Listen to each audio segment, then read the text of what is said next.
Puranoticia.cl presenta Conexión Pura Noticia.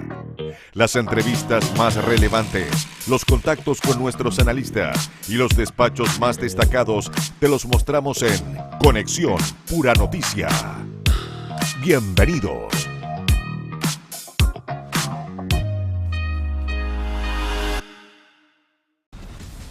¿Qué tal? Bienvenidos a Conexión Puranoticia.cl, el espacio que revisa las entrevistas más destacadas de toda nuestra programación.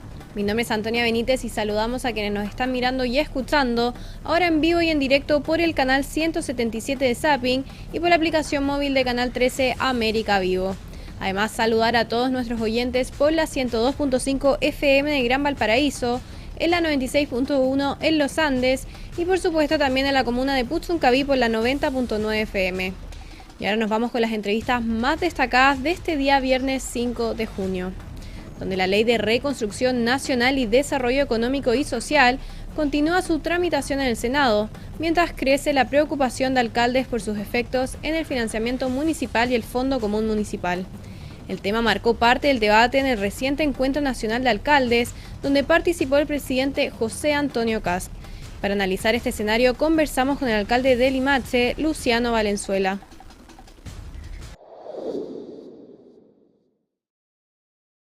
Bueno, alcalde, usted, cierto, cercano al gobierno, muy cercano al gobierno, le ha tocado difícil porque hoy día tienen que defender al municipalismo, ¿cierto? Hoy día el Fondo Común Municipal va a sufrir un impacto.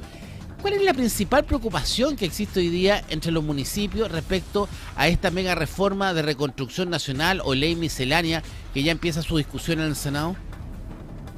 Sí, ahora, solo para dar un poco de contexto, Jorge, sobre la recepción que tiene el presidente, la verdad es que no fueron pifias, fueron dos alcaldes particularmente quienes alzaron la voz, y las pifias son para quienes estaban alzando la voz porque estaban interrumpiendo. Buen punto, alcalde, no se había dicho eso. Es que eso es lo que pasa, y acá sin querer hacer ni una apología ni al gobierno, nada, la verdad es que la mayoría, o sea, el 98% de los alcaldes que estaban presentes recibió como cualquier alcalde recibe a un presidente, independiente del color, porque la investidura es lo que uno tiene que cuidar, y en un contexto en donde las instituciones han sido tan golpeadas, donde venimos de quitar la autoridad de Carabineros y ver lo que va ocurriendo, creo que es importante también defender estas figuras que representan una autoridad que totalmente, independiente de por quién votó la gente, están ahí. Y la verdad es que, como te digo, lo que ocurre es que dos alcaldes comienzan a levantar la voz como pidiendo cosas y los demás alcaldes reaccionan a lo que está pasando. No es una reacción directa hacia el presidente, yo veía todos los medios, pero aprovecho esta oportunidad para poder desmentirlo porque en general toda la exposición del presidente fue muy respetada por los alcaldes. Perfecto, sí. Importante lo que usted dice, claro. Entonces, cuando el presidente empieza a hablar, estos alcaldes le empiezan a gritar y las pifias son para los alcaldes que interrumpen, no para el presidente. Claro, es como el típico sonido, oye, ya puede, escuchemos, porque también es importante, o sea, lo que tú estás planteando, y aquí aprovecho de conectar un poco con la pregunta, es sumamente importante ver cómo avanza esta propuesta de mega reforma, de reconstrucción, de cómo se trabaja el país, y qué mejor que poder tener al presidente de la República explicando lo que iba a ocurrir. Entonces todos queríamos escuchar, todos tenemos dudas, todos tenemos complicaciones, tenemos que entender que ya pasó su discusión en la Cámara de Diputados, ahora ya está en el Senado viendo la posibilidad de legislar. Por lo tanto, también es un proyecto de ley que está en conversación, que está en diálogo, que está en la construcción. Entonces, era importante poder escuchar al presidente porque efectivamente sí existen dudas razonables en la implementación de esta ley de reconstrucción. Y uno de ellos tiene que ver con el Fondo Común Municipal, que quizás para muchos es un tecnicismo, pero los municipios en Chile el día de hoy subsisten en su gran mayoría por el Fondo Común Municipal, que es un aporte que nosotros recibimos. Limache va por el orden de los 8.200 millones de pesos este año, nosotros lo vamos recibiendo en forma parcelada, y parte de la composición de ese fondo común a nivel global es el impuesto territorial que nosotros vamos recibiendo, que son las contribuciones en algunos casos, y luego se genera, digamos, la distribución. Por lo tanto, la duda razonable es si se va a eximir del pago de contribuciones a personas mayores, ¿cómo nos va a afectar a nosotros? Exacto. En el cálculo del Fondo Común Municipal? Y ahí es donde se genera este comunicado donde lo que nosotros esperamos como alcaldes, y esto sí de forma transversal, y yo creo que también hay que reconocer eso, o sea, cuando alcaldes de distintas partes del país, con distintas visiones de desarrollo y con modelos políticos distintos también, logran llegar a acuerdos, nunca va a ser un acuerdo 100% virtuoso, pero es un buen acuerdo porque sí representa el sentir, y el sentir es muy claro. Esperamos que el Fondo Común Municipal parta de una base y que tengamos certeza de esa base. Y ahí ayer el ministro García Ruminot ya nos planteaba de que esto va a ir de la mano con una discusión para fijar el Fondo Común Municipal y reajustarlo con el IPC, que consideramos que es un buen piso para tener esta discusión y comenzar el avance legislativo. Porque lo importante en el fondo es saber, y en palabras simples, alcalde, estamos con Luciano Valenzuela, alcalde de Limache, en palabras simples, saber cómo recuperamos la plata que no se va a recaudar, quién va a poner esa plata. Ahí está el punto, ¿no? Sí, y por eso también esto hay que verlo dentro de una perspectiva global. O sea, cuando hablamos del proyecto de mega reforma, hablamos de un proyecto que también tiene modificaciones a la forma de recaudar, que promueve también el empleo, que promueve el crecimiento económico. Para nadie es un misterio, yo no quiero entrar en una discusión mayor, pero son 10 años que llevamos sin crecimiento económico. Hoy día las cifras hablan de 1 millón de personas que o no tienen trabajo o tienen un trabajo bastante precarizado. La reforma también se mete en estos elementos. También busca que de una forma u otra volvamos a reconocer la importancia de la regularización del trabajo. Y esto de verdad que es clave. Post pandemia hubo un boom de emprendimiento, pero esos emprendimientos no se han formalizado. Si no se han formalizado, no solo dejamos nosotros de recaudar a nivel de impuestos, sino que también impedimos que personas puedan tener beneficios sociales. Entonces, claro, cuando uno dice solo nos van a bajar las contribuciones y con eso estamos perdidos, no, hay que verlo dentro del macro de lo que significa la propuesta global del gobierno para ver también cómo se va a recaudar más cobrando menos impuestos. Ahora, directamente, la gran duda, el gobierno no la ha sabido responder, ni tampoco el ministro Quirós. Porque en el fondo hoy día, si bien hay ciertos compromisos, yo escuché algo de decir al presidente que no va a tocar el Fondo Común Municipal, pero no se trata de que lo vaya a tocar, aquí se trata cómo reponemos lo que le vamos a sacar, ¿o no? Bueno, es que tenemos que entrar en una discusión. De hecho, parte de lo que conversábamos los alcaldes es ver si entramos en una ley de renta en donde nuestros cobros de derechos, pero las eso funciones está, pero municipales... alcalde, eso está fuera del proyecto actual. O sea, la pregunta es porque, claro, ustedes como alcaldes están reunidos, esto es transversal, tenemos el proyecto que está entrando al Senado. Es un hecho que el Fondo Común Municipal va a recaudar menos, es un hecho. Al haber menos contribuciones, ¿cierto? O no va a haber contribución a adulto mayor, es un hecho. No hay ninguna respuesta concreta por parte del gobierno que les diga a los alcaldes, así vamos a recuperar esa plata, porque no hay nada que discutir. Aquí hay que decir, me van a sacar 10 pesos de la caja, ¿cómo me lo van a colocar de vuelta? Sí, bueno, yo creo que el primer punto es explicar cuánto es lo que se estaría perdiendo aproximadamente. Y según el cálculo, de hecho quedamos a la espera porque nos van a estar enviando el desglose por comuna. ¿Por qué no está exacto ahora? Porque recordemos que esta es una exención para los adultos mayores, en donde si alguno tiene una vivienda, por ejemplo Limache, y otro tiene una vivienda, y la misma persona tiene una vivienda en Las Condes, va a tener que declarar cuál es la primera vivienda, por lo tanto no sabemos cuál va a quedar exenta porque es solo la primera vivienda. Se habla alrededor de una afectación de un 0,5% al Fondo Común Municipal por comuna. Y en algunas ciudades, que son 12, que es las que más recaudan en Chile, se habla de una afectación de un 1%.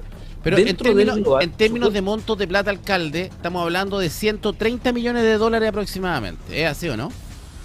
Sí, eso es lo que... mira, entre 130 150 millones de dólares es lo que se está planteando. Estaba haciendo la conversión rápida porque lo estaba viendo en miles de millones de pesos, pero claro, 1.500 millones de pesos es más o menos lo que debiese dejar de ser. Y efectivamente, la afectación para las ciudades como la nuestra, en donde nosotros recibimos alrededor de 8.000 millones de pesos del Fondo Común Municipal, debiésemos tener una afectación que bordea los 80 millones, insisto, sin tener la capacidad hoy día de dar una cifra exacta. Ahora, ¿cómo se recupera esto? Se recupera entendiendo cómo se inyectan los recursos al Fondo Común Municipal. Y eso es parte de una discusión que se tiene año a año. ¿Cuál es el compromiso del gobierno y que lo plantea acá? es dejarlo fijo en la ley de presupuesto, que no dependa de la discusión anual y que tenga un reajuste automático del IPC, generando ya este piso para poder trabajar. Y también complementarlo con otras leyes que hoy día existen. Hoy día existe la ley del royalty minero, donde entrega también distribución a los municipios. Pero insisto, la medida completa tiene que tener una lectura global, porque efectivamente no es solo esto lo que se vería disminuido o afectado, pero también lo que busca es incentivar la inversión, bajar el impuesto de primera categoría del 27% a cerca del 23%, para reactivar económicamente, para poder destrabar proyectos, gracias a uno de los puntos que también habla del poder sacar estas trabas administrativas, el poder lograr que los proyectos no tengan tanto retraso en revisiones, en burocracia. También es un elemento muy interesante del proyecto que te permite ver un panorama global. Ahora, por supuesto que hoy día nosotros tenemos que pedir certeza en la medida que el proyecto va avanzando. Es evidente que la discusión en el Senado nos tiene que nosotros arrojar mayor claridad de cómo se va a ir generando y cómo va a ir avanzando y cómo algunos elementos pueden o no pueden quedar. O sea, ya pasó en la primera parte de la Cámara cuando se deja observaciones sobre algunos de los puntos que tenía que ver con la ley de propiedad e inteligencia artificial, termina saliendo ese punto, se incorpora uno que todavía está en discusión que tiene que ver con la sala cuna universal, el cual obviamente tiene que ser discutido también a nivel del Senado. Entonces, yo creo que lo que logramos los alcaldes en esta reunión, más que generar una rebelión, más que generar un punto en contra del gobierno, fue pedir que nos podamos sentar a la mesa, plantear nuestros elementos, el poder revisar ciertos conceptos que para nosotros son clave y que creemos que estamos en el tiempo exacto para poder discutirlo. Que en el fondo es hacer una modificación, te dice, digamos, la ley de renta. Pero eso retardaría más el proceso de esta discusión. No, lo que nosotros estamos planteando es algo muy simple. Hoy día la ley habla de una universalidad en la exención del cobro de contribuciones para personas mayores sobre 65 años. Exacto. La principal queja es por qué los súper ricos van a dejar de pagar contribuciones. Bueno, entonces, ¿por qué no avanzamos en algo progresivo? Y es la propuesta que le hicimos en el acuerdo. Si tú lees el acuerdo ahí, sí. Ya alcaldes que estaban totalmente en contra de la exención de cobro, hoy día ya se abren a la oportunidad de decir, ok, ¿y si lo focalizamos? ¿Y si comenzamos con el 40, 60, 70% más vulnerable de la población y comenzamos a trabajarlo desde ahí? Es decir, generar estas bancadas... Es un contrasentido hablar de la gente vulnerable en el tema de pago de contribuciones, cuando estamos hablando que las casas que pagan contribuciones son casas que sobre las 5.000 UF, las 7.000 UF. La gente vulnerable no tiene ese tipo de casa. No necesariamente. Recuerda que también el gravamen, y esto tiene que ver un trabajo con impuesto interno, tiene que ver con el tipo de vivienda y dónde está ubicado. Yo hablaba con el alcalde de Villa Alemana y nos contaba cómo la franja central de Avenida Valparaíso le grava a ex profesores. O sea, sí, hay casos puntuales que se pudiesen verificar, ¿cierto? Pero hoy día, esos casos puntuales. Pero ¿usted cree que el ministro Quiró efectivamente va a tener esa capacidad de diálogo? ¿Hay un compromiso por parte del gobierno de decirle, sabe que vamos a revisar esto? Sí, de hecho el martes tenemos reunión, tenemos reunión a nivel de la Asociación Chilena, tenemos ya una reunión en La Moneda con Hacienda para poder revisar el proyecto. Hay audiencias solicitadas para generar esta mesa con el Senado y poder plantearlo ahí. O sea, por eso planteo que también es súper importante cuando nos quedamos solo con que alguien se manifiesta o no contra el presidente, y se pierde la noticia real. El presidente hace la invitación, nos permite ya estar el martes con una propuesta. De hecho, el compromiso es que se genere a través de la mesa técnica que va a estar trabajando en la asociación una propuesta de cómo poder avanzar en el tema de contribución. Entonces, sí, yo creo que el día de hoy tenemos la posibilidad de poder intervenir en la discusión, poder ver también puntos ciegos que puede tener. Ahora, es interesante, alcalde, entender un punto, y corríjame si no estoy en lo correcto, pero el Fondo Común Municipal en Chile no se financia con aportes que vengan del presupuesto general de la Nación.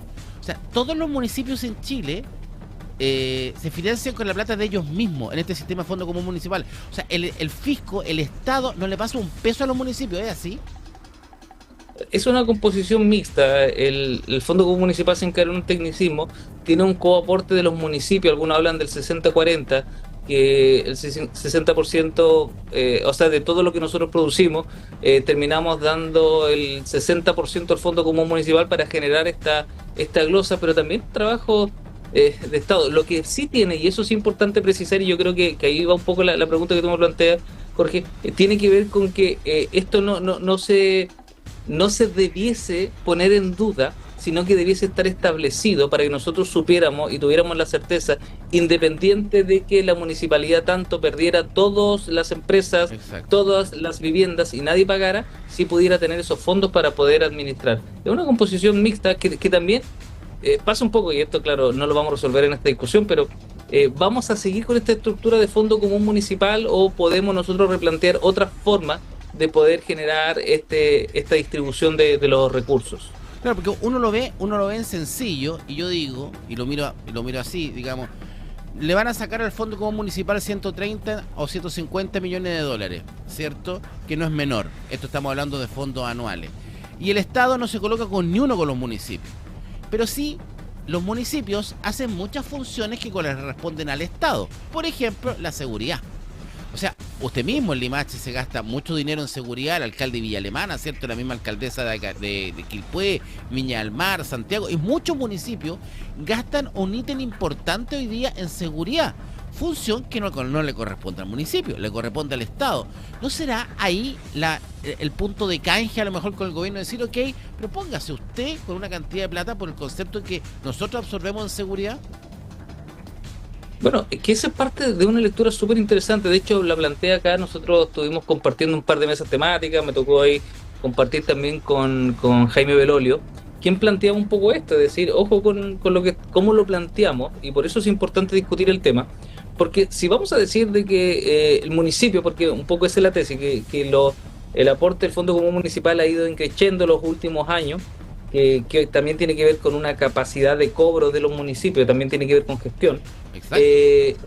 También tenemos elementos que van de la mano con eso, como por ejemplo, así como ha aumentado el impuesto territorial, y hoy día, claro, gracias a la revaluación, creo que fue el 2020, del Servicio de Impuesto Interno, una misma casa también aporta mayor aporte, en base a redundancia, aporta de mejor manera al Fondo Común Municipal porque subieron sus impuestos territoriales.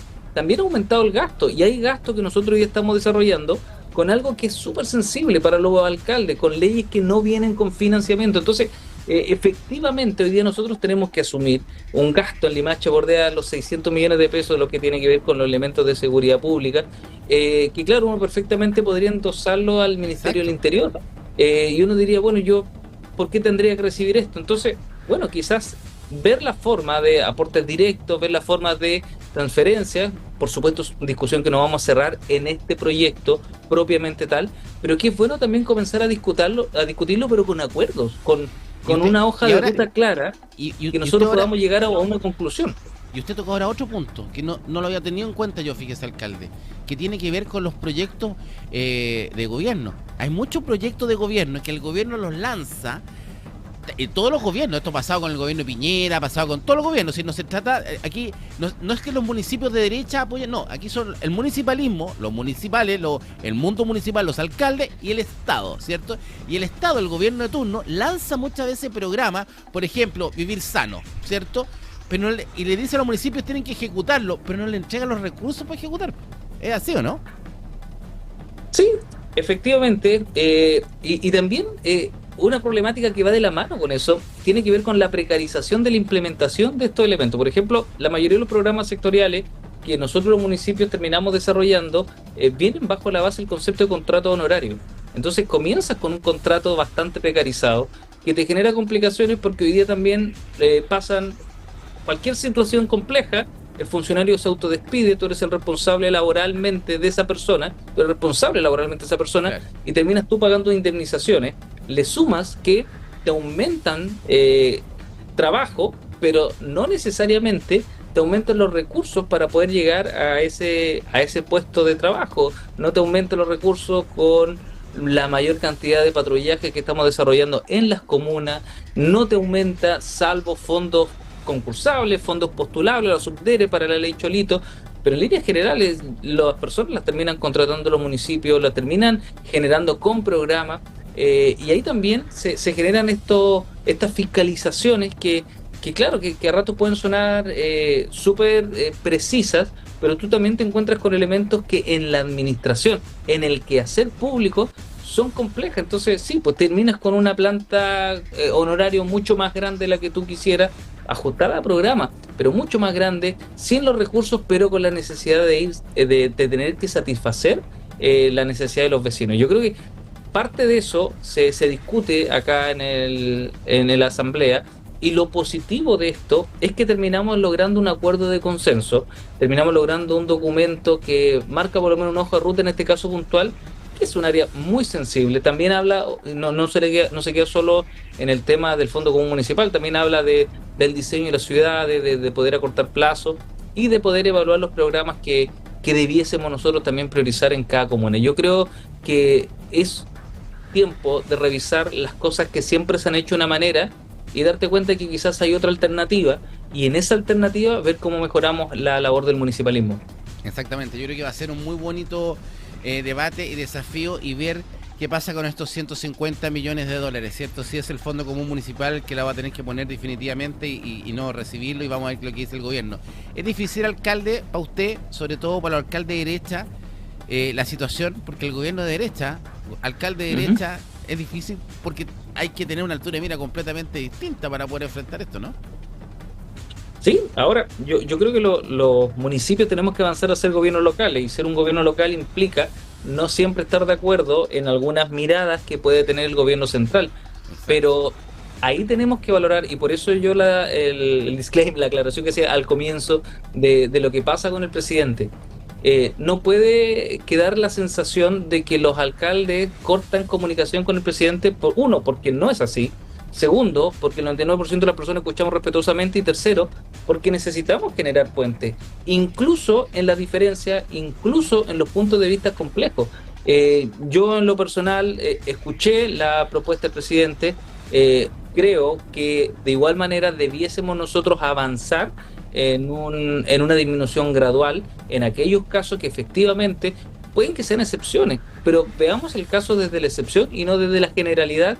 Y por eso al final del día valoro que positivamente el presidente, pudiendo sacar toda responsabilidad y decir, pucha, ya está en el Senado, no hay nada más que hacer, se abra a que nosotros podamos generar la propuesta, reestudiar cómo podría implementarse y ver una gradualidad en la aplicación de esto. Y eso es muy, pero muy valioso. Y yo, aquí quienes me conocen, sobre todo en la comuna, saben que soy una persona que cuando piensa diferente tiene la capacidad de poder plantearlo con el respeto correspondiente y con la capacidad de poder no ofender, que yo creo que es clave y que tenemos que cuidarlo. Sobre todo en democracia tenemos que cuidar la capacidad del pensar diferente. Totalmente, sin diálogo, alcalde, no vamos a avanzar a ninguna parte, y lo que más necesitamos tener hoy día justamente es diálogo.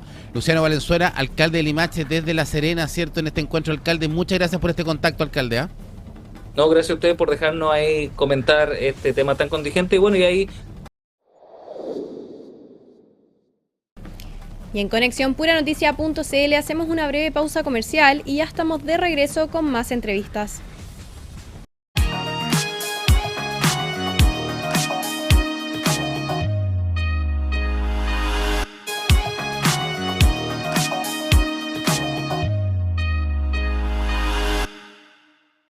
Ya estamos de regreso en Conexión Puranoticia.cl.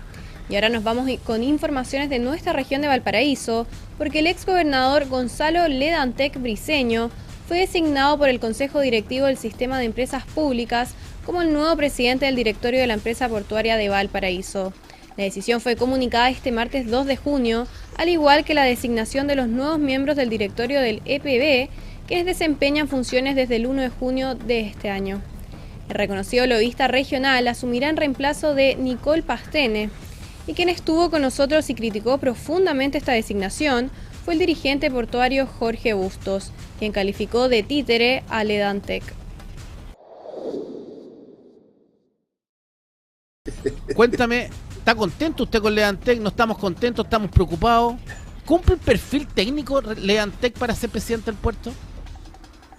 Yo tengo la impresión que hace mucho tiempo los presidentes del directorio son de las AFP, son amigos, familiares o parientes del poder.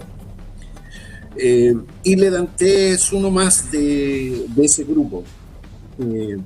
No hay razones técnicas para pensar que él debiera ser el líder de la próxima licitación del puerto de Valparaíso. No hay sustento técnico. Por lo tanto, claro, es complicado.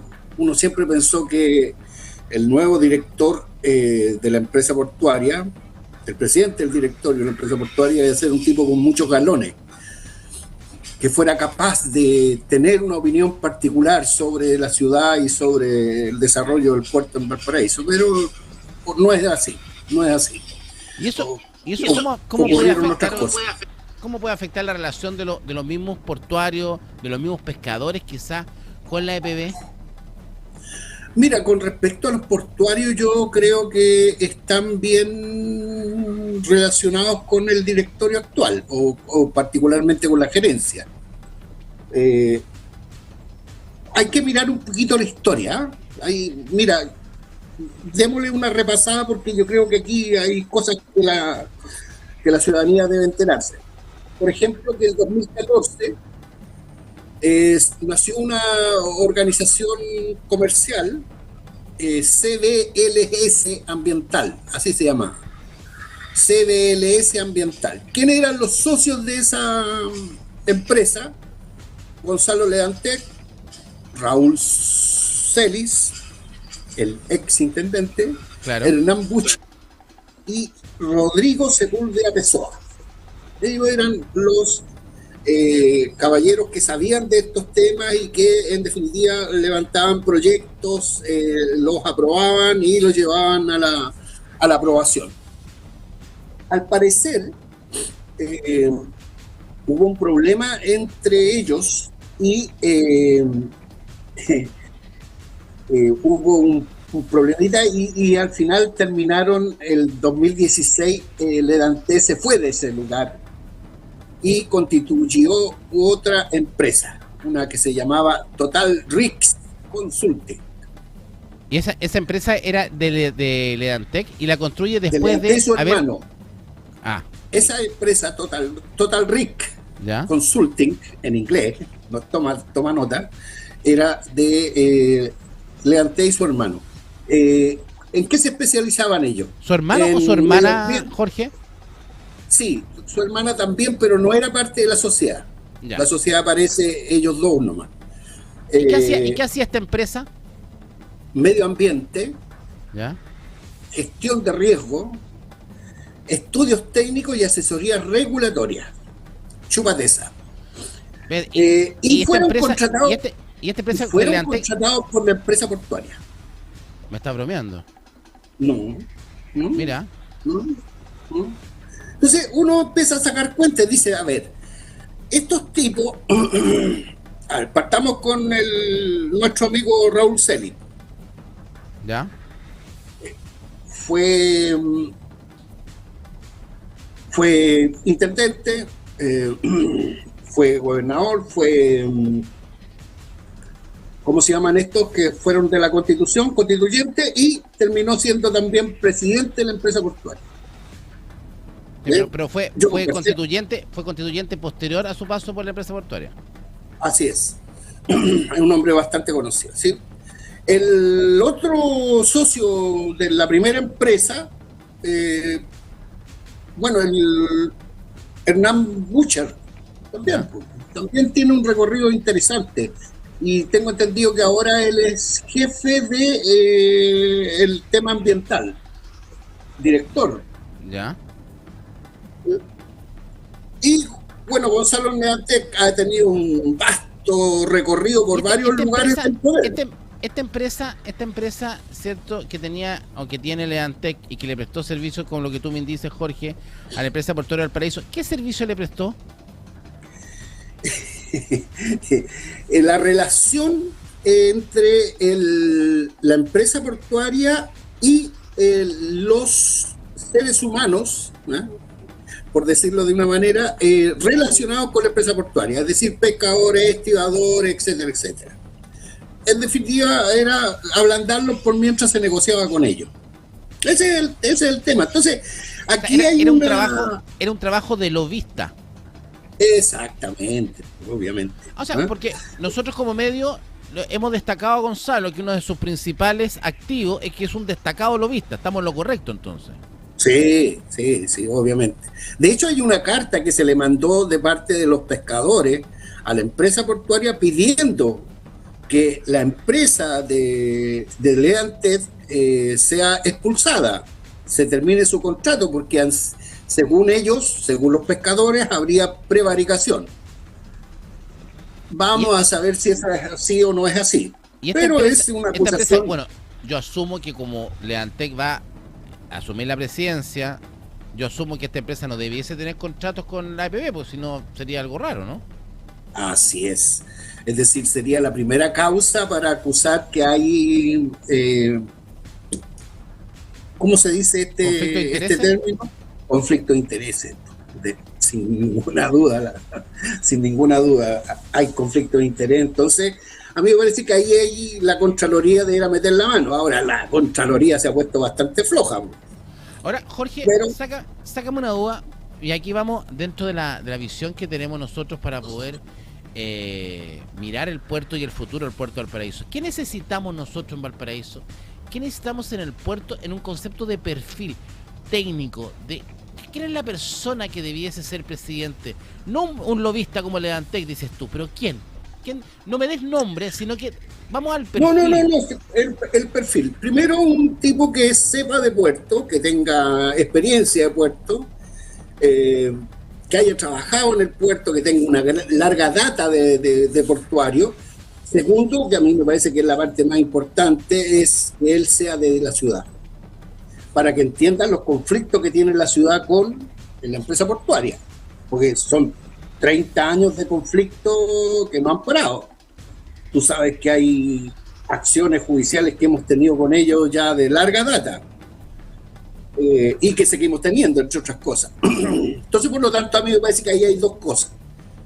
Uno es tener la visión de la ciudad, saber los elementos que golpean a la ciudad todos los días y quererla un poquito, y después ver cómo funciona el puerto. ¿No? Fíjate que... pero en ese caso, y para darle un punto a Gonzalo Leantet, Gonzalo es de la región, es de la zona. Sí. O sea, Gonzalo fue Seremi de Medio Ambiente el año 2013, fue Seremi de Energía en marzo del 2018. Así es. Fue gobernador provincial. O sea, de verdad siempre ha tenido pegas del gobierno, como que siempre lo van colocando en algún cargo, como que anda pidiendo pega y se lo dan. Pero, independiente a eso, él es de la región. ¿Pero eso no es suficiente? No es suficiente. No es suficiente porque, en definitiva, el señor Leantet sabe que el gerente general gana 21 palos. Claro. Eso comparado con los sueldos que recibe la mayoría de los porteños, ¿qué es lo que significa? O sea, un abuso. ¿Y por qué la clase política siempre se ha dividido el puerto? Porque yo lo decía en la editorial. Antes de ayer era la democracia cristiana, Jorge, que te acordás que estaba Aldo Cornejo y se dividieron el puerto. Después los socialistas con el Frente Amplio. Si el último presidente nombrado por Boric, ¿cierto? Presidente del puerto, dejó abandonado el puerto y se fue a hacer campaña por Yanes Jara. O sea, esto no se trata ni de derecha ni de izquierda. Se trata de que todos los que han llegado al poder han visto un botín en Valparaíso, un botín político. Y ahora el botín le toca a la UDI y a Republicanos, porque ese es el punto, ¿no? Bueno, entremos en ese detalle. ¿De quién dependen los puertos? Del Ministerio de Hacienda. Claro. ¿A través de qué? Del CEP. Exacto. ¿Sí?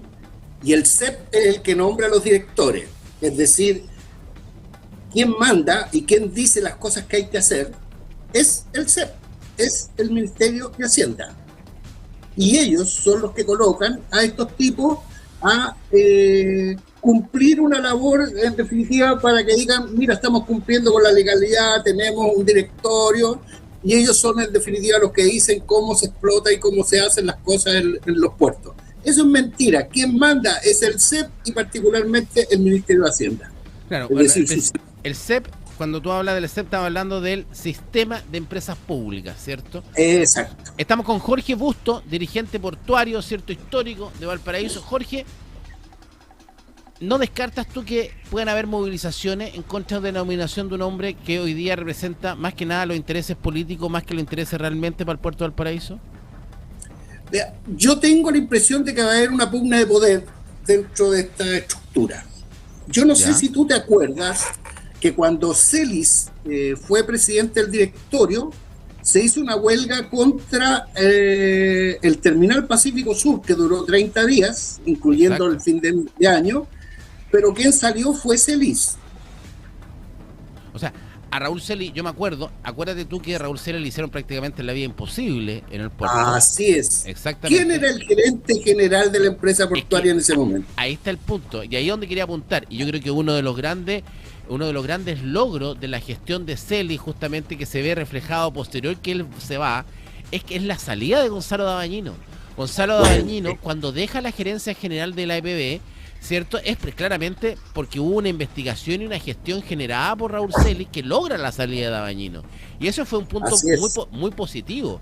Y de hecho, el establishment portuario, no el establishment, sino el mundo laboral que manejaba de una u otra manera a Dabañino, es el que le hace el cortapiensa a Celis. Porque todo este movimiento portuario lo genera Dabañino en forma indirecta. ¿Es así o no, Jorge? Así es. Porque después aparecen varias cosas raras ahí, ¿ah? Aparece un costo que pagó la Terminal Pacífico Sur y después aparece la empresa portuaria comprando un par de cosas como para poder empatar con respecto al gasto que se hizo. Exacto. Es un dato interesante a investigar, pero bueno, como tenemos una Contraloría que se dedica a puro levantar globos y luces nomás, no va al fondo de las cosas. Entonces, aquí el regreso posible, porque personalmente me hago cargo, en la editorial, que la escribo yo, ¿cierto? En la editorial del medio, nosotros colocamos directamente que este entramado, esta operación para colocar a Ledantec dentro de la EPB, traería de la mano el regreso de Dabañino a la gerencia general. Eso se busca, o eso se buscaría. De pasar eso... Puede ser una vendetta de amigos o entre ex amigos. Pero ellos no se conocen, ¿ah? Yo pude corroborar que entre Ledantec y la Dabañino no hay mucha relación. ¿Tú dices que sí? No sé yo si existe o no existe. Yo tengo entendido que no. No tengo idea. Lo que yo sé es que quieren que el actual gerente se vaya. Eso... Lo quieren sacar a Gandolfo. Lo quieren sacar a Gandolfo. ¿Y por qué? No tengo idea cuál. Debe ser porque en definitiva, ¿quién era Gandolfo? Gandolfo era el jefe de proyectos. Claro. Y dentro de los proyectos estaba el MOL, pues, imagínate. 13 años peleando contra el MOL, se fue el MOL. Hizo el tema del Terminal 2, el Terminal 2 lleva 10 años metidos en el tema ambiental. La verdad que Gandolfo es como lo que decíamos de Ledantec, puede ser buena persona, pero en el fondo uno va midiendo los resultados y el éxito. Claro, en los últimos años no han sido muy gloriosos para el puerto, es retraso tras retraso o derrota tras derrota. Así es, y van a seguir teniéndola porque en definitiva no cumplen las normas, se saltan las leyes como ellos quieren. El caso del Parque Barón es un escándalo. El Terminal 2 fue aprobado por el COEVA sin ningún levantamiento de mano diciendo, oye, ¿cumple o no cumple? A lo menos preguntar. No se preguntó nada, se aprobó, todos levantaron la mano. Bueno, ahí tenemos un problema serio de capacidades. Exactamente, capacidad. O sea, no descartamos movilizaciones en el puerto por el nombramiento de Ledantec, entonces, Jorge. Yo quisiera hacer, me gustaría, pero la verdad es que yo veo el movimiento portuario, lo veo bastante lejano de la cuestión social, y si hay algún tipo de levantamiento de acciones laborales, va a ser producto de que los trabajadores van a pedir indemnización por la nueva licitación del Terminal 2. Y porque en definitiva toda esa gente va a quedar cesante. Hay 300 o 400 trabajadores que van a quedar sin trabajo. ¿Tú crees que Ledantec, lo que dijo la Fiscalía Nacional? Sí, ¿tú crees que Ledantec va a tener la capacidad para llevar a cabo esta licitación? No. Pucha, Jorge, qué lástima, qué lástima, qué lástima. No, para hacer una buena carrera hay que tener una buena yegua, güey. O sea, No. tú me estás diciendo que es mala yegua, Leantec. No, yo lo que estoy diciendo es que no tiene buena montura, nomás, no. Hay que tener pedigrí para poder levantar, en definitiva, una concesión que va a arruinar a la ciudad durante 30 años más. Ahora, yo insisto que él es un títere que funciona dentro de un acto que está definido hace rato. Lo dijo el señor Kass en la cuenta pública, dijo, nosotros vamos a avanzar en la modernización de los puertos. El tema es que no van a modernizar nada. Van a licitar tal como están los puertos, van a tratar de seguirle sacando provecho a un territorio y no dejarle nada a las ciudades que lo sustentan. Ese es una lástima. Yo tenía la esperanza que este nombramiento de la presidencia del EPB con este presidente fuera distinto. Yo le tengo bastante aprecio a Gonzalo Leantec.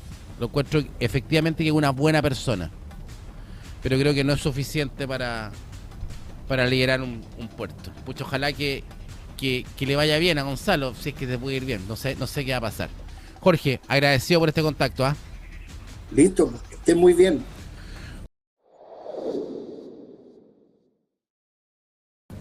Y la crisis que enfrenta Codelco sumó un nuevo capítulo, luego de que los diputados Jaime Mulet y Marcela Hernando presentaran una querella criminal por la presunta sobreestimación de casi 27.000 toneladas de cobre en la producción del año 2025. La acción judicial busca determinar eventuales responsabilidades por posibles delitos como fraude al fisco, administración desleal y falsificación de instrumento.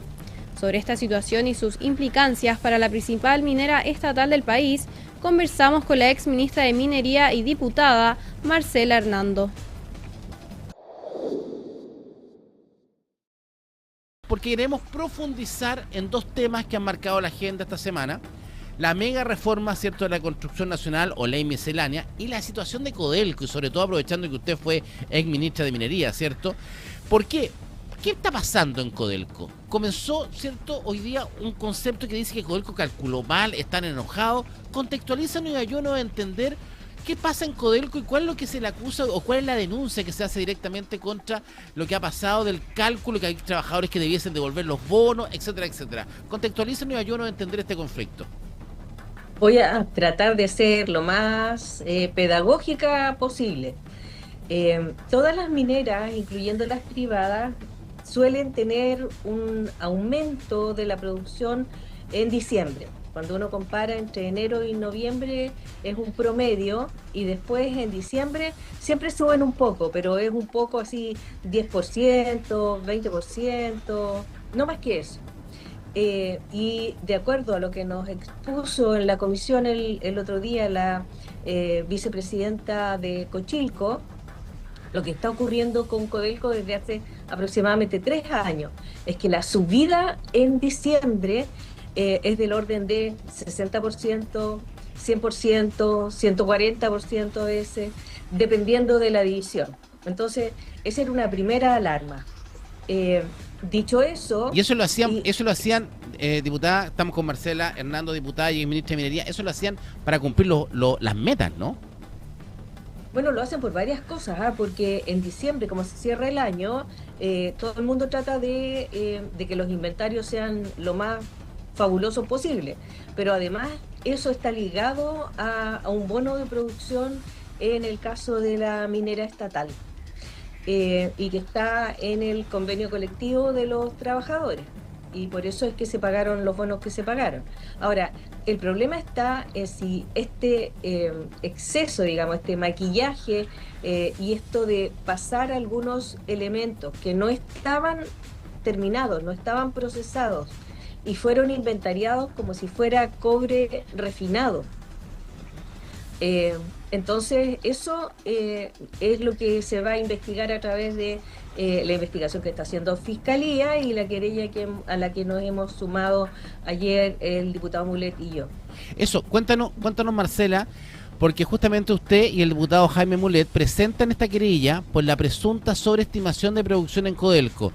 ¿Qué antecedente, más de lo que estamos conversando, ¿cierto?, le llevaron a usted a tomar esta decisión? Porque no es menor, que hay una querella. O sea, usted presume que aquí hay personas que justamente se pusieron de acuerdo para arreglar los stocks de Codelco. Sí, eso es lo que hasta ahora parece ser que hay detrás de este pago de bonos, sobre todo para el nivel ejecutivo. No estamos hablando de los trabajadores porque al final, como les decía, eso está en sus contratos, en sus convenios colectivos. Dicho eso, Codelco es una tremenda entidad. Desde el punto de vista de empresa propiamente tal, es la productora de cobre más grande del mundo, pero además de eso es la empresa estatal que nos da soporte y que sostiene nuestra economía. Y Codelco hace mucho rato que tiene problemas, no solo desde este año o el año pasado, viene desde hace muchísimo tiempo, y eso tiene que ver, desde mi punto de vista, con los sistemas de control y la forma en la que es posible supervisar a esta empresa estatal. Y esos problemas de supervisión, porque usted también fue ministra, o sea, conoce Codelco, conoce la estructura adentro. No, y recién nosotros hablábamos también de otra empresa pública acá, que es la empresa portuaria. ¿No será que muchas veces los directorios de esta empresa son más políticos que técnicos, y acá necesitamos, por ejemplo, más técnicos que políticos en una empresa tan grande como Codelco? El gobierno corporativo de Codelco, la verdad es que el directorio puede ser político, pero una vez que el directorio nombra en la plana ejecutiva, que son los gerentes de cada una de las divisiones, eso es puramente técnico, si tú me preguntas a mí. Yo creo que el problema quedó mal planteado cuando se diseñó el gobierno corporativo en el año 2012. Recordemos que hasta el año 2012 esta era una empresa estatal en la cual el Estado era el que dirigía. ¿Ya? Y de hecho el ministro o ministra de Minería del momento era quien presidía el directorio.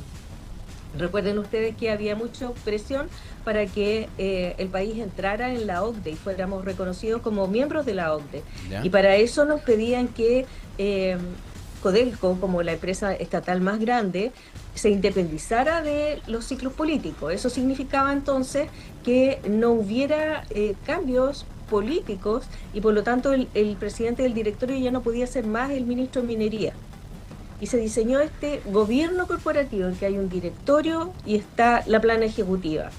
Y desde ese minuto el ministro de Minería no tiene injerencia en lo que pasa en Codelco.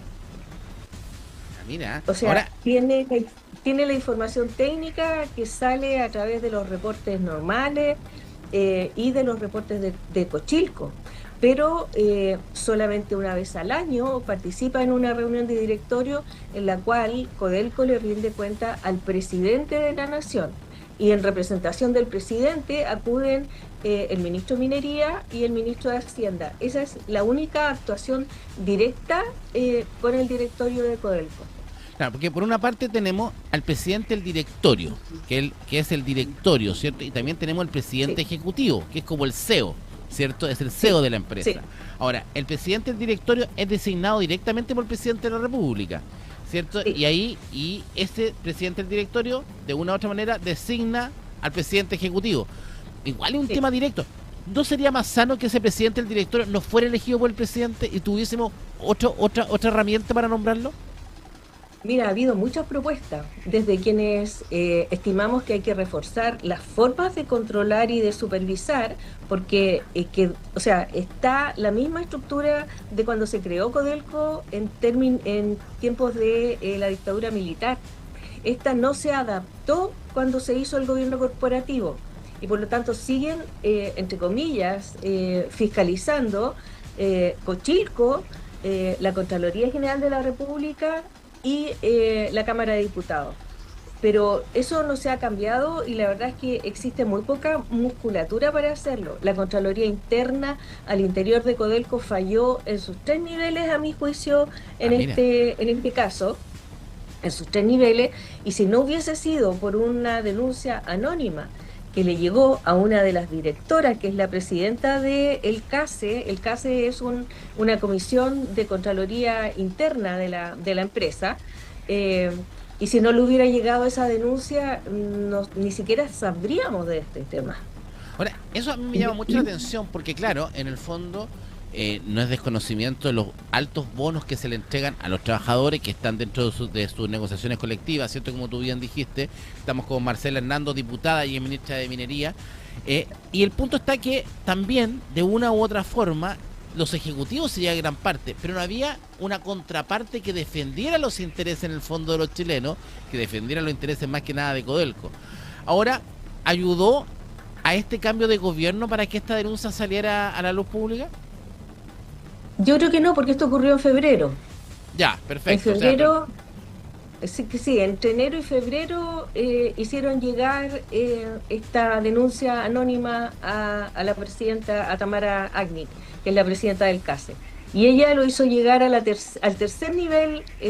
La auditoría se plantea en 3 fases de protección, digamos, son como 3 barreras para que ocurran fraudes. Una primera barrera, que es la cosa más operativa, en la cual un trabajador cualquiera en su línea de trabajo es capaz de detectar que hay algún riesgo de comisión de fraude o detecta algo raro y denuncia. Luego, a nivel de los supervisores, que hay una segunda línea, una tercera línea donde está auditoría propiamente tal. Y aquí se saltaron todas las líneas. Como te digo, llegó por una denuncia anónima al directorio.